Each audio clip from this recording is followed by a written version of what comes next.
The coronavirus, Virus corona, COVID-19, COVID-19, This is some new entity. It's a new virus that's dropped in our midst, and we're still scrambling to fully understand it. Introduced limits on the numbers of specific items that can be bought. So there's no winner in this current situation. more than ever, leading to a crash in oil prices. Pemerintah Provinsi Jawa Timur menetapkan Pasar Induk Kota Bojonegoro menjadi klaster penyebaran virus corona. Orang pemilik gudang ditangkap dan petugas mengamankan lebih dari 39.000 box masker asal Tiongkok. We spoke to shoppers wheeling out carts of bottled water. Opening it was rocks around the building. It's crazy.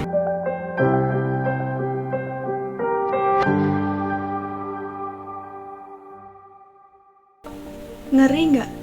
Kekacauan seperti itu bukan tidak mungkin dapat terjadi di lingkungan sekitar kita. Keserakahan dan keegoisan manusia nampak jelas akhir-akhir ini ketika kita melihat masalah-masalah di tengah pandemi ini, seperti penimbunan masker, berbelanja, bahan pokok dengan berlebihan, dan sebagainya. Merebaknya virus ini ke seluruh dunia termasuk Indonesia memang tidak dapat dipungkiri dapat membuat kita semua ketakutan. Pada situasi ketakutan tersebut dapat membuat beberapa orang berpikir untuk memborong bahan pokok di pasar ataupun di supermarket. Hal ini menyebabkan jumlah bahan pokok menipis sehingga tidak semua kebutuhan masyarakat dapat terpenuhi. Hal ini biasa disebut dengan istilah panic buying atau membeli secara berlebihan. Orang-orang pada rame belanja ke pasar nggak ya? Kalau bahan makanan di pasar habis, terus semua pasar pada tutup, aku makan apa ya? Pikiran-pikiran seperti itu sangat mudah terjadi dan dialami oleh banyak orang. Tidak menutup kemungkinan kita juga. Tapi, tahukah kalian kalau hal tersebut adalah kecemasan yang kita buat sendiri?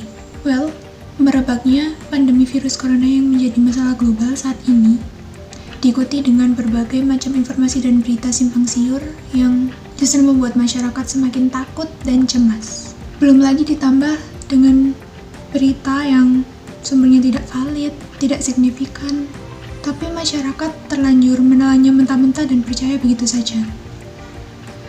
Tapi emangnya, apa kita harus takut?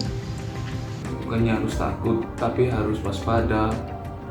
World Health Organization atau WHO telah menetapkan COVID-19 sebagai pandemi global pada 11 Maret lalu. Dikarenakan virus ini menyebar sangat cepat dan luas dari wilayah pertama kali virus ini ditemukan.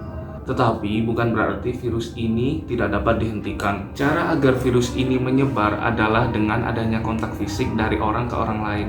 Ada orang yang terjangkit secara tidak sadar menyebarkan virus ini saat bertemu dengan orang lain. Cara untuk membatasi virus ini menyebar adalah dengan membatasi kegiatan yang berjumlah orang banyak. Maka dari itu, pemerintah telah menghimbau kita untuk tetap di rumah. Jadi tolong ya buat kamu, tolong di rumah aja. Baik atau buruknya nasib kita ke depan pada pandemi ini tergantung pada diri kita masing-masing. Dengan diam di rumah dan tidak keluar keluyuran, itu sudah cukup membantu kok dalam meredam penyebaran virus corona. Tidak perlu panik, stok di pasar masih banyak dan cukup untuk kita semua. Tidak perlu panik dan tetaplah waspada. Jadi mohon bantuannya ya, untuk jangan panik buying dan stay at home, di rumah aja.